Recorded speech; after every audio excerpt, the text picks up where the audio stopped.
Good morning to some, afternoon or evening to others. Welcome to the Society for Total Worker Health's annual meeting. I'm Courtney Cuff, the Events Committee Chair, and happy to help run today's meeting. It will be pretty interactive, but before we get going, I would like to introduce our founding interim president, Dr. Lee Newman. Great, thanks so much, Courtney. It's great to see you all here, and here we are. Welcome, everybody. This is our first annual meeting of the Society for Total Worker Health.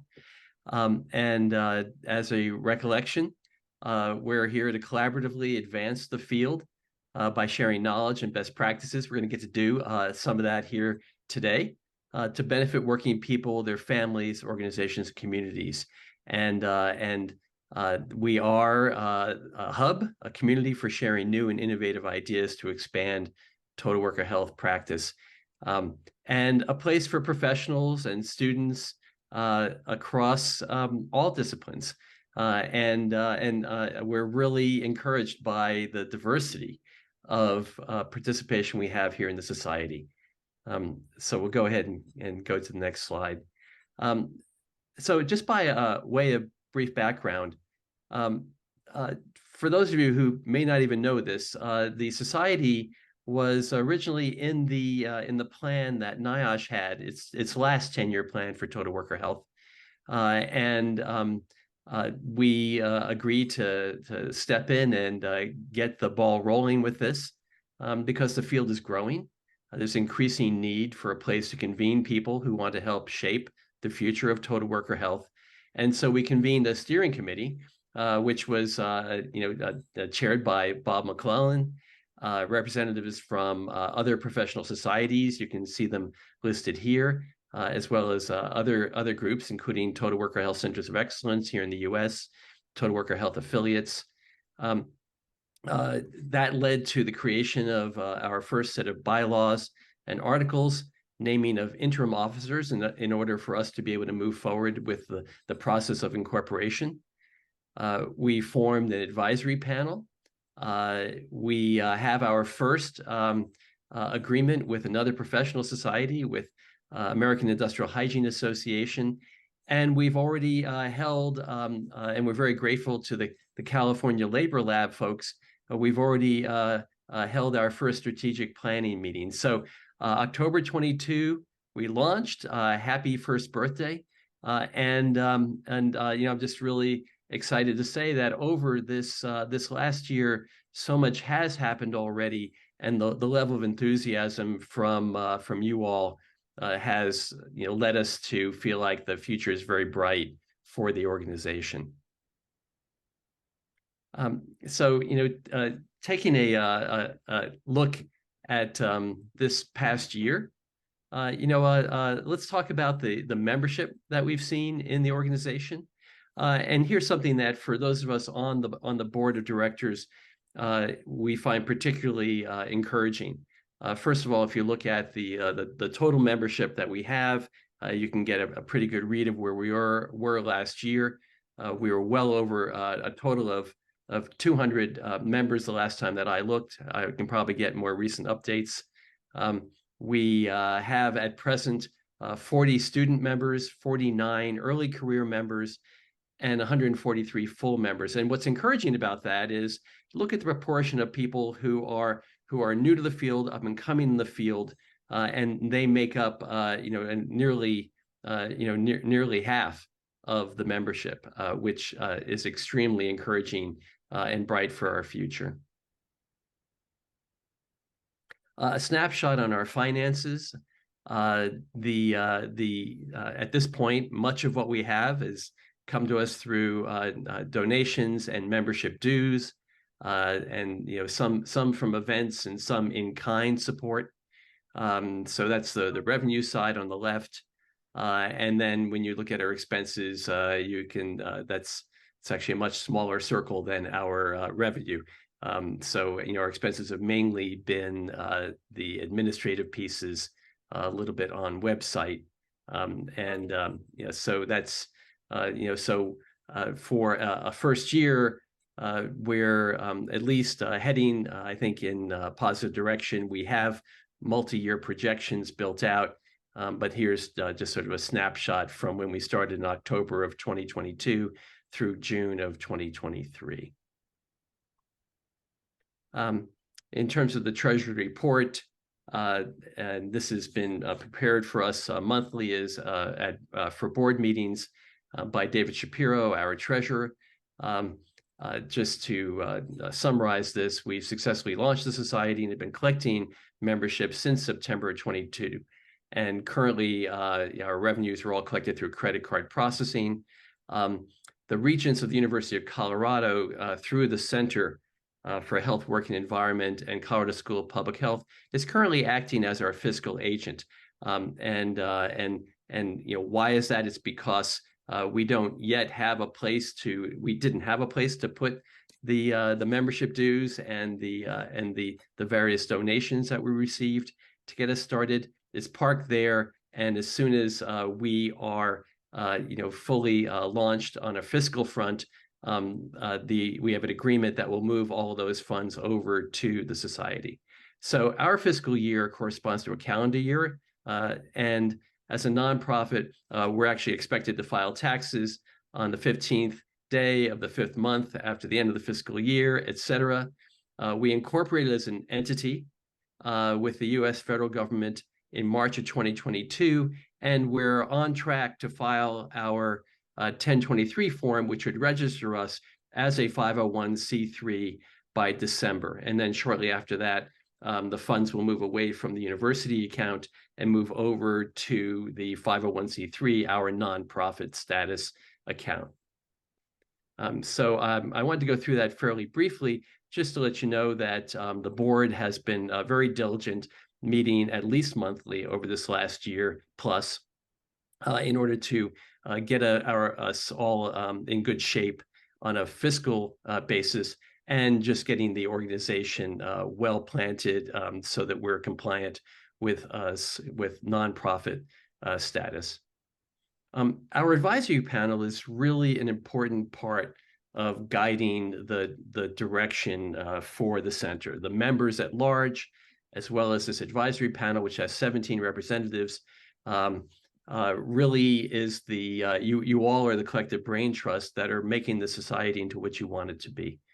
The advisory board, the advisory panel rather, includes one member who is on the board of directors, and that's presently Bob McClellan. And the members are listed here. I'm not going to read through everybody's names, but I do want to pause on this long enough to have people appreciate the folks who are on this list, and to thank them for their service, past, present, and in the future.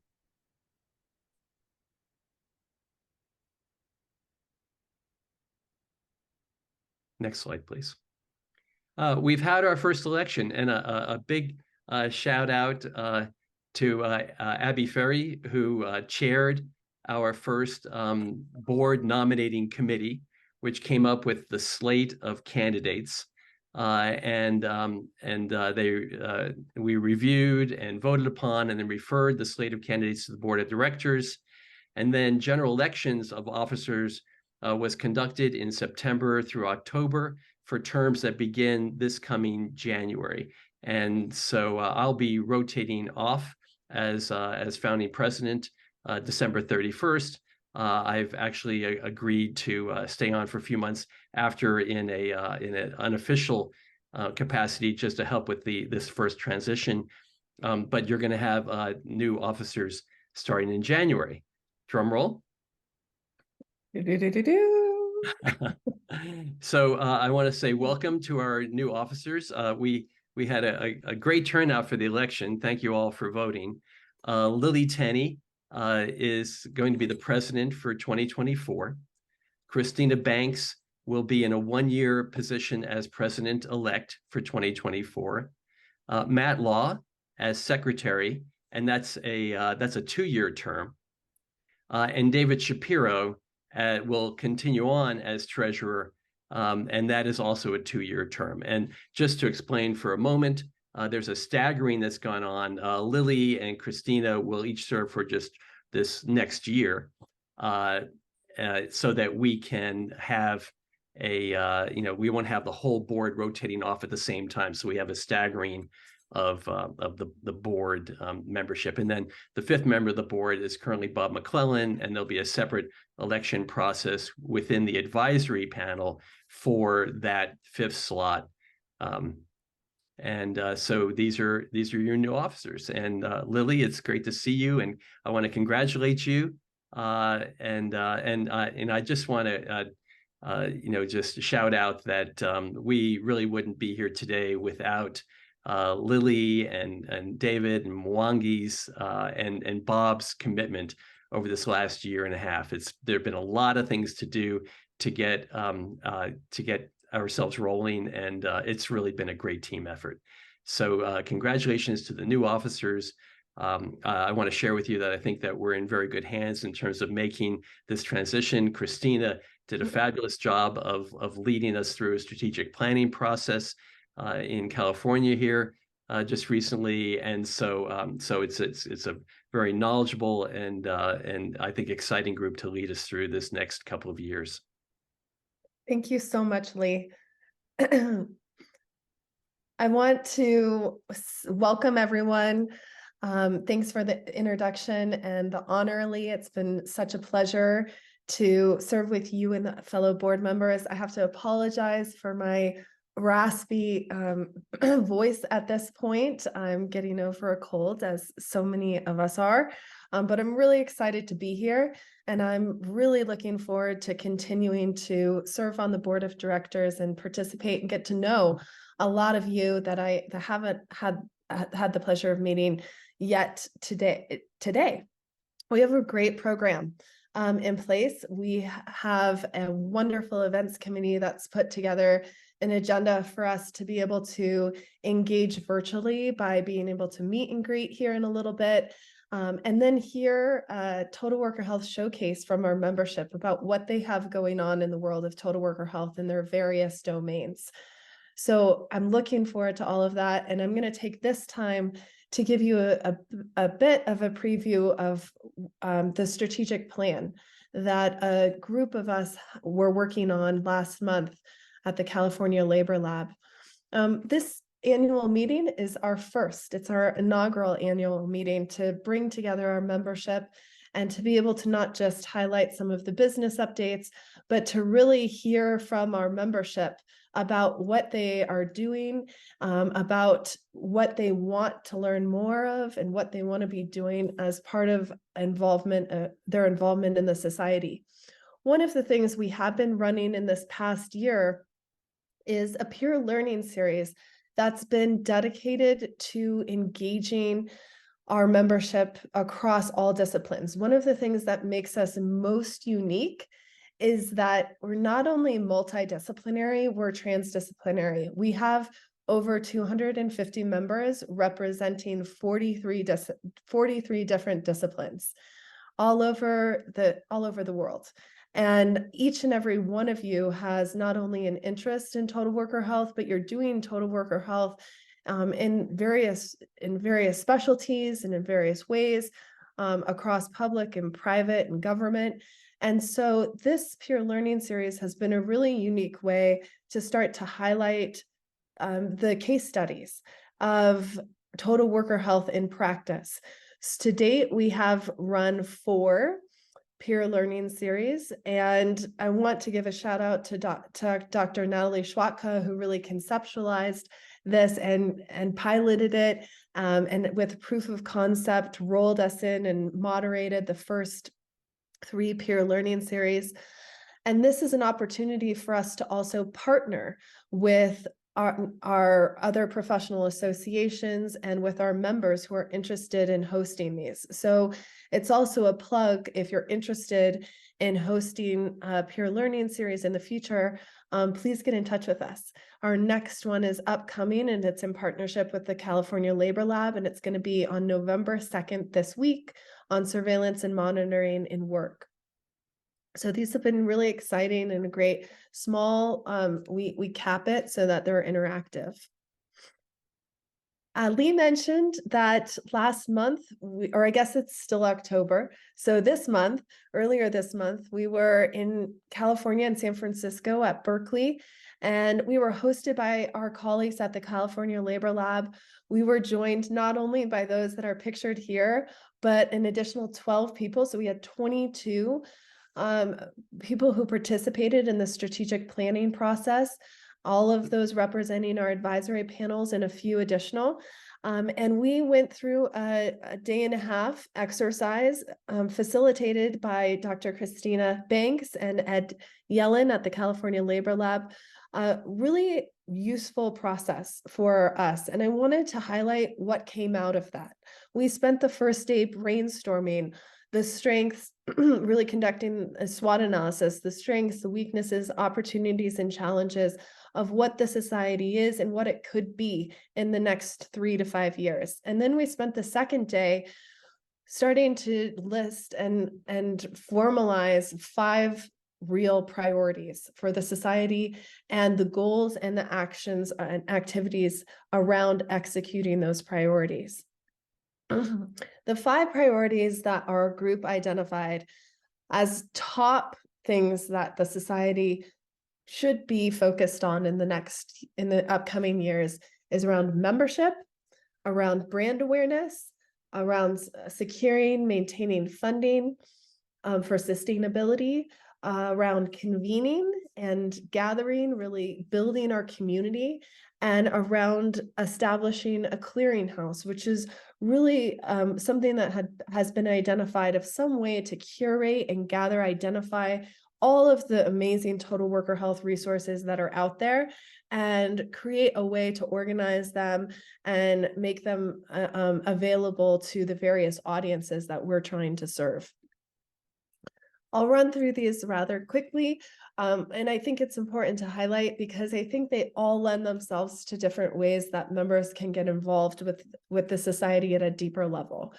So the priority around membership, we broke into different groups, smaller groups, and this group really focused on identifying goals around retaining our current members, right? This group here today, you all are a founding membership, the ones early adopters that jumped on board. And we want to be able to keep all of us engaged ongoing and be able to really have this group serve as the ambassador group for recruiting new membership and helping us identify what the society does at large. We want to increase number of members, and we want to also ensure an increased diversity of membership, and that's in every way defined as far as diversity goes. So it is our goal in this next year to establish a membership committee and also work on some really direct and supported membership campaigns. The second priority is funding, and this is really crucial. As Lee mentioned, the society has been supported by in-kind support from all of the volunteer participation in the board and our advisory panel, as well as staffing support for administrative functions. So we are right now contracted with a consultant to help us on a fundraising strategy. And in this next year, we'll be looking for supporters in the form of sponsors, both corporate and public foundation sponsors, and a way to be able to hire our first staff, paid staff, in this next year. We also want to focus on increasing our brand awareness. So we're going to be working on enhanced communications, thinking about how we're clearly identifying ourselves and our value proposition, not only to our members, but really to a general audience so that people know who we are and they know what we do. The fourth priority is around the convening and being able to create events and gatherings that members want to attend, that draw membership in, that foster learning, and that also support inclusion and access to everyone. So being able to understand what members are looking for, we'll be asking for your feedback following this this meeting today about the types of events that are most appealing to you. We know everyone's super busy, and events themselves are a competitive thing. So this is an opportunity for us to think a little bit outside the box in ways that we can meet and greet that are most meaningful to you. So we want to hear from you on this. And then lastly, as I mentioned, the idea of this clearinghouse is going to be something that's really strategic in helping to inventory the total worker health tools and resources for sharing. And this will require resources to be able to do this, to be able to do this right. So we'll be able to continue working on this with people who are really interested. And this involves trainings, certificate programs, trainings that are out there. And so I think it's really an exciting opportunity to not reinvent the wheel, but to make this again really useful as a tool. I want to remind you that we have a website. It's not only a website, it's a membership portal. So I'm not going to actually log in today, but I wanted to just remind you to visit it, to become familiar with it, and point out a couple of the most useful places to check out. So the events page every month features not only upcoming society events, but it also features a form for you to fill out if you have any events that you're looking to promote to our members. Post them, submit a form and let us know about it, and we'll get it listed on our events page. You can also log in and visit the membership directory to check out where other members are from, and get their contact information if you want to connect with them. And then lastly is a place to connect with us. So if you're interested in partnerships, if you're interested in hosting a peer learning series, this is the place to go, and shoot us an email, and we'll be able to get back to you about how we can collaborate. There is lots of different ways to get involved and to stay involved. One is just showing up here today. So give yourself a big pat on the back that you're here and taking the time. Thank you so much. We also have various committees that are in ideation and also in their infancy. So this event would not be possible without the events committee, which I'll come back to in my thank yous, but that's going to be an open committee. So if you're interested in thinking about how to engage right now, please feel free to join that committee. You can sign up on the website. And then, as I mentioned, as part of our strategic plan and those priorities that are listed, there are going to be new open calls that are announced. So please volunteer if you're interested, and let us know how you want to be involved. If you're interested in leading a new committee, express that interest, and we can make that happen.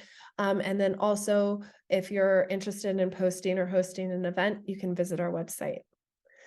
So now my favorite part to wrap us up, I want to give more thank yous that are warranted across the board for the last year and really the last 5 years, starting with you, Lee, and Bob McClellan and Casey Chosewood, who have been talking about this for the last 6 years, who did the ideation of this with John Howard at NIOSH, head of NIOSH, about what it would be like to form a professional society that was fully dedicated to total worker health. And then also all those that have been involved in supporting this first year of operations. And Mwangi and David, your participation in the board of directors this last year has been instrumental. And David, on the back end, you are just really behind the scenes, Wizard of Oz, running everything from the website to finances to elections. So I want to thank you so much for all you've done. Abby Ferry, who Lee mentioned, for really chairing our first board nominating committee. This is Courtney Cuff, who welcomed you here today. She's our events chair. Christina Banks and Ed Yellen, who hosted us. And then Laura Veith, who's our manager, communications and marketing manager, and who's really operated all of our monthly newsletters, monthly communications and marketing for the society this last year. Thank you. This is a thank you to not only the California Labor Lab for hosting our strategic planning session, but for all of those that participated and dedicated the time and passion, enthusiasm to really thinking about what this society can be. I felt so much warm energy at that event and that meeting, and really enjoyed getting to know all of you that were there in person and also that joined virtually. A special thank you to Dr. Bob McClellan.